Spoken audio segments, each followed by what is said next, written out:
Tahun 1955 boleh jadi adalah tahun kebangkitan PKI, usai porak-poranda imbas pemberontakan Madiun 1948. Tahun itu PKI memenangi pemilu di berbagai daerah, salah satunya di Cilacap, Jawa Tengah.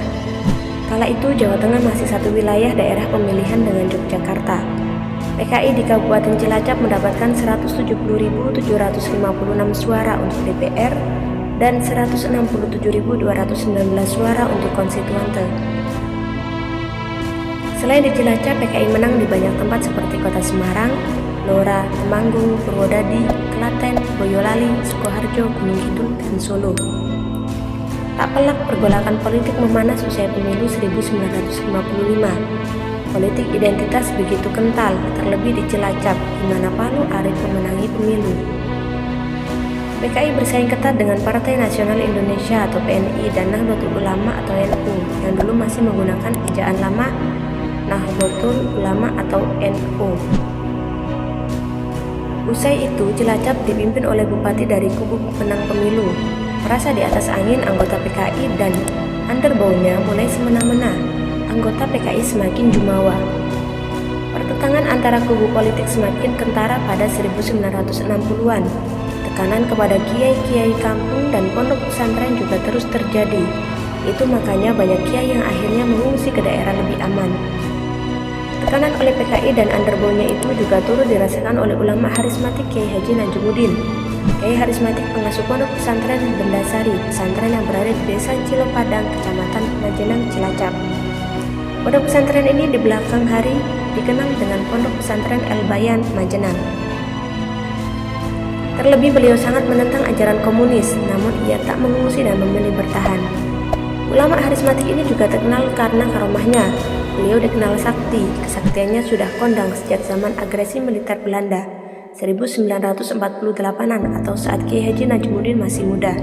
Kiai Haji Masmuddin, cucu keponakan Al-Mafluh Kiai Haji Najmuddin, bercerita, geger masa revolusi juga bertambah dengan keberadaan milisi Darul Islam atau Negara Islam Indonesia yang mulai merangsek ke Jawa Tengah. Di tempat asalnya di Jawa Barat, DI atau TII semakin terdesak oleh pasukan Siliwangi dan Raiders. Dia tak bisa memperkirakan waktunya, tapi kurang lebih kisaran tahun 1960-an awal. Majenang adalah wilayah perbatasan Jawa Tengah, Jawa Barat, sehingga kekerasan berlangsung masif. Keadaan semakin sulit. Di satu sisi, Kiai Haji Najmuddin jelas tidak mau bergabung dengan PKI. Tetapi di sisi lain, ia pun tak setuju dengan pendirian negara Islam. Kiai Haji Najmuddin tetap istiqomah di Partai NU atau dulu disebut sebagai NU, partai yang dibikin oleh anggota ormas yang didirikan gurunya Hadratus Syekh Kiai Haji Hasyim Asy'ari. Penentangnya terhadap PKI juga dikenal luas. Kiai Haji Najmuddin memang pernah mengaji langsung kepada Hadratus Syekh Kiai Haji Hasyim Asy'ari di Pondok Pesantren Tebu Ireng. Bahkan ia sempat dipercaya sebagai lurah pondok meski hanya 8 bulan di pesantren legendaris ini. NU adalah partai Islam yang tetap menginginkan Indonesia sebagai NKRI. NU anti komunis namun juga tak hendak mendirikan negara khilafah. Kebetulan kediaman Kiai Haji Najmuddin dan pesantrennya berada di pinggir jalan dari desa ke kawasan pertanian dan pasar. Makanya jalan selalu ramai. Tiap hari ratusan orang dari berbagai wilayah menggunakan jalan ini.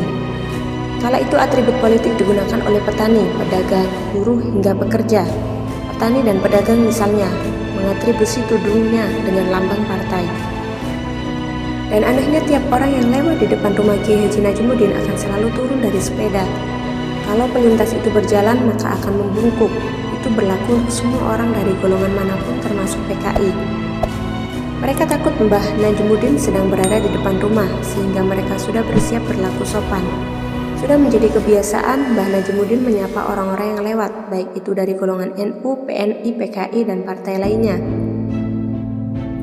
Yang PKI ada tulisannya PKI, warnanya merah. Kalau PNI ya begitu, ada tulisannya.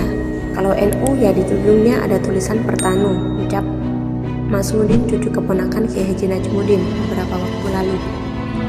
Di balik konsistensinya di Partai NU, Kiai Haji Najmuddin dikenal sebagai sosok harismatik sekaligus terbuka. Itu sebab ia diterima oleh golongan manapun termasuk komunis. Bahkan berbeda dari pesantren lain yang kerap diganggu oleh PKI, pesantrennya jauh dari mara bahaya itu. Tidak ada yang jaga karena banyak santri di situ. Orang PKI juga menghormati Mbah Najmuddin yang mengungkapkan, Kondisi ini adalah anomali, kala itu kiai jika tak mengungsi maka rumah atau pesantrennya selalu dijaga oleh para pendekar. Trauma pemberontakan 1948 masih begitu membekas, kala itu banyak kiai dan tokoh agama yang jadi korban PKI. Namun suasana kediaman Kiai Haji Najumuddin dan pesantrennya tetap tenang. Wallahu a'lam bishawab.